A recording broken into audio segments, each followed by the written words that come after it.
আমি যখন কলেজ লাইফে ছিলাম, আমি আমার কলেজ লাইফের গল্পটা বলি তাহলে তুমি এটাকে ভালো রিলেট করতে পারবা। আমার কলেজ লাইফ, আমি নর্ডেম কলেজ ময়মনসিংহে ছিলাম। ফার্স্ট ইয়ারে উঠার পরে আমার 1 মাস ক্লাস হওয়ার পরে আমার মায়ের ব্রেস্ট ক্যান্সার ধরা পড়ে। আমার আম্মুর গল্পটা শোনো তাহলে তোমরা বুঝতে পারবা, তোমরা রিলেট করতে পারবা যে আসলে পসিবল কিনা। আমার আম্মুর ব্রেস্ট ক্যান্সার ধরা পড়ে এবং যেহেতু আমি একমাত্র ছেলে ছিলাম এবং যেহেতু আমার বাবা নাই, সো আমার আম্মুর মানে ক্যান্সার ট্রিটমেন্টের কারণে যে দৌড়াদৌড়ি এই সবকিছু কিন্তু আমার করতে হয়েছে, আমার মামা খালার সাথে সাথে আমারও করতে হয়েছে। যার কারণে যেটা হয়েছে, এনডিসির কুইজ পরীক্ষায় যে ছেলে প্রথম কয়েকটা কুইজের মধ্যে ফার্স্ট সেকেন্ডের মধ্যে থাকতো, সেই শুভ্রই ওই দৌড়াদৌড়ির কারণে টানা 4 থেকে 6 মাস কোনো পড়াশোনাই করতে পারেন নাই আমি। এবং আমার কন্ডিশনটা এরকম হয়ে গেছিল, ফার্স্ট ইয়ার যে ফাইনাল পরীক্ষা, ইয়ার ফাইনাল পরীক্ষায় আমাকে বসতেই দিবে না। আমাকে বসতেই দিবে না, এরকম একটা কন্ডিশন, মানে আমি এলিজিবল না। অনেক কষ্ট করে, অনেক রিকোয়েস্ট করে, মেকআপ ক্লাস, মেকআপ এক্সাম দিয়ে তারপর আমি ইয়ার ফাইনাল পরীক্ষা দেই। তার মানে আমার কিন্তু কলেজ লাইফের প্রথম 6 মাস কাইন্ড অফ পড়াশোনার দিক থেকে ওয়েস্ট হয়ে গেছিল, করতে পারিনি পড়াশোনা। 6 মাস চলে গেছে, যেখানে কিনা আমরা সময় পাই মাত্র 18 মাসের মধ্যে 6 মাস চলে গেছে আমার। আচ্ছা, তারপরে আমার আম্মুর ট্রিটমেন্ট, কেমোথেরাপি, রেডিওথেরাপি মোটামুটি হওয়ার পরে যখন আম্মু মোটামুটি স্টেবল, ততক্ষণে আমার 6 মাস শেষ এবং আমার ইয়ার ফাইনাল হয়ে গেছে। এবং ইয়ার ফাইনালে আমি কত পার্সেন্ট মার্ক পাইছিলাম জানো ভাইয়া? আমি ইয়ার ফাইনালে মার্ক পাইছিলাম, তোমরা বললে বিশ্বাস করবো না, আমি ইয়ার ফাইনালে 46% মার্ক পাইছিলাম। মানে কোনো মতে কানের উপর দিয়ে গেছে। 40% পাস ছিল, 46% মার্ক পাইছিলাম আমি, মাত্র 46% মার্ক পাইছিলাম আমি। আচ্ছা, তো এয়ার ফাইনাল যাওয়ার পরে খুব তাড়াতাড়ি আবার প্রি টেস্ট চলে আসে। তার মানে আমার মোটামুটি 6 থেকে 8 মাস শেষ, হাতে আমার মাত্র 5 মাস আছে, 5 থেকে 6 মাস আছে।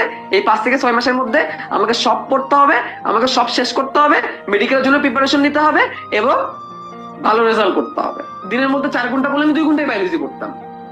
এবং তোমরা জানলে অবাক হবা, 24টা চ্যাপ্টার, বায়োলজির 24টা চ্যাপ্টার 6 মাস ওয়েস্ট করার পরে এসে ইয়ার চেঞ্জ পরীক্ষা 46% নাম্বার পেয়ে এসে যখন আমি শুরু করলাম পড়াশোনা, আবার বায়োলজির 24টা চ্যাপ্টার আমি শেষ করছি ভাইয়া, বিশ্বাস করবো না, 4.5 মাসে 4.5 মাসে আমি শেষ করছি। এবং ইন দা মিন টাইম অন্য সাবজেক্ট গুলো আমি চালাই গেছি। দেখো, তোমরা এখনো পর্যন্ত 1 বছরের বেশি সময় পাবা। অপার ভাই, ওরা কতটুকু টাইম পাইতে পারে আর ওদের ইন্টার পরীক্ষার আগে? অনেক তো না, 13 মাস, অলমোস্ট 13 মাস সময় তোমরা পাবা। আমি কয় মাসে শেষ করছি বায়োলজি? 4.5 মাসে শেষ করছি, 4.5 মাসে পুরো 24টা চ্যাপ্টার। আমি তার 5-6 মাস পরে টেস্ট পরীক্ষা হয়েছে, টেস্ট পরীক্ষা আমি অ্যাটেন্ড করছি। টেস্ট পরীক্ষায় আমার 72% মার্ক ছিল টেস্ট পরীক্ষায়, নরডেমের টেস্ট পরীক্ষা, বুঝতেছি তো কেমন কঠিন। 72% মার্ক আসছিল আমার নরডেমের টেস্ট পরীক্ষায়।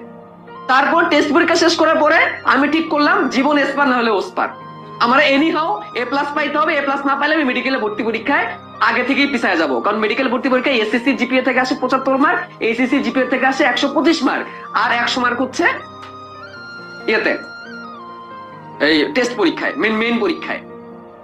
ওই 3 মাসে আমি চোখ কান বন্ধ করে পড়াশোনা করছি। এন্ড আলহামদুলিল্লাহ আমার ইন্টার পরীক্ষা মানে এইচএসসি পরীক্ষায় গোল্ডেন এ প্লাস আসছিল। বাংলাতে সব থেকে কম মার্ক পাইছিলাম, বাংলা ফার্স্ট পেপারে পাইছিলাম 75 আর সেকেন্ড পেপারে পাইছিলাম 85, কানের উপর দিয়ে গেছিল, 160 আসছিল, ঠিক আছে। এবং তাছাড়া সায়েন্সের প্রত্যেকটা সাবজেক্টে আমার মার্ক 90-র উপরে ছিল। যে ম্যাথ নিয়ে বেশি ভয় পেতাম সেই ম্যাথে আমার নাম্বার ছিল 97, 98। বায়োলজি একটু কমই পাইছিলাম, বায়োলজিতে 91 আর 90 পাইছিলাম, কারণ বায়োলজিতে লিখতে হয় অনেক কিছু, তো ম্যাথ তো না, ম্যাথ তো লিখলে পুরানো মার্ক পাওয়া যায়, বায়োলজিতে মার্ক কাটা যায়, 90-91 মতো পাইছিলাম। এই হচ্ছে আমি আমার স্টোরিটা বললাম। আমি 6 মাস নষ্ট করে আইসা পরবর্তী 6 মাসের প্রিপারেশন নিয়ে আমি রেজাল্ট করছি। তোমরা কেন পারবা না? আমার একটা ভালো দিক ছিল কি, আমি ভালো গাইডলাইন পাইছি। আমি গাইডলাইনটা কেমনে পাইছি ভাই? দেখো, আমি ওরকম বড় লোকের ছেলে ছিলাম না, আমার বাবা মারা গেছে অনেক আগে। আম্মুর চিকিৎসায় আমার আম্মুর জমানো যা টাকা ছিল ক্যান্সারের চিকিৎসায় খরচ হয়ে গেছে। আমি নিজে টিউশনি করতাম কলেজ লাইফে, সেই টিউশনির টাকা দিয়ে আমি আবার প্রাইভেট পড়তাম। আমি চাইলেও একজন 10,000 টাকার টিচার রেখে আমি বাসায় রেখে পড়তে পারতাম না, 4-5 জন বন্ধু মিলে একজন ভাইয়ের কাছে পড়তাম।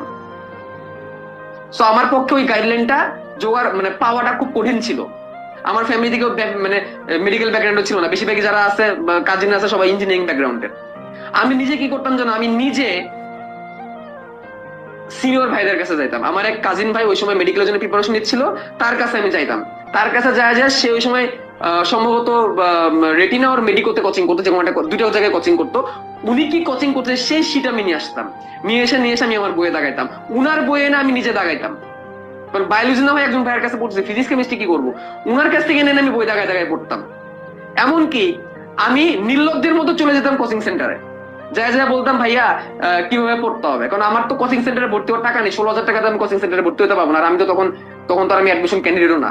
আমি যখন চলে যেতাম কোচিং সেন্টারে চলে যেতাম, যাই বলতাম যে আমাকে একটু বলেন তো কেমনে পড়তে হবে, নির্লজ্জের মতো চলে যেতাম। শোনো ভাই, জীবনে কিছু কিছু জায়গায় নির্লজ্জ হইতে হয়, ঠিক আছে? কারণ চাইলে কেউ না করে না, তুমি চাইবা তোমার কিন্তু কেউ না করবে না। আমি চলে যেতাম, ভাইরা কিন্তু আমার কেউ না করতো না। মানে একটা ছেলে আসে তাকে তো হেল্প করতেই হয়। আমি তো আমার জায়গাটা পেয়ে যেতাম। তো আমি নিজে নিজে কিন্তু নিজে মানে গাইডলাইন গুলো আমি জোগাড় করে নিছি, বুঝতে পারছো? তো ট্রাই করছি আমি। আমার এইচএসসি রেজাল্ট আলহামদুলিল্লাহ ভালো হয়েছে। অ্যাডমিশনও জানি না হয় আরেকদিন বলবো। আনফরচুনেটলি ফার্স্ট টাইমে আমার মানে মেডিকেলে ফার্স্ট টাইমে আমার চান্সটা হয় নাই, ডেন্টালে হয়েছিল, ওইখানে ভর্তি হয়ে গেছিলাম। সেকেন্ড টাইম আর ভর্তি পরীক্ষাতে সেকেন্ড টাইমে চান্স হয়েছিল, বাট সেকেন্ড টাইমে আমি আর মানে এমবিবিএস থেকে কন্টিনিউ করতে চাই নাই, বিডিএসসি কন্টিনিউ করছি, বুঝছো? সো বাট ঢাকা ভার্সিটি ভর্তি পরীক্ষা ওইখানেও হয়েছিল, খুলনা রাজশাহীতেও হয়েছিল। বাট প্রথম এটা থাকা কেন যাই ওটা নিয়ে আমার এখন কোনো কথা নেই। সেকেন্ড টাইম দিয়ে চান্স পাইছি, এখন তো আসি, বিডিএসসি তো আসি। বাট আলহামদুলিল্লাহ আমার অ্যাডমিশন টেস্ট এক্সপিরিয়েন্স খুব ভালো ছিল। এবং ওই সময় আমি এমন ভাবে বইগুলো পড়ছিলাম, যার কারণে কিন্তু আজকে তোমাদের সামনে একজন শুভ্র ভাই আছে।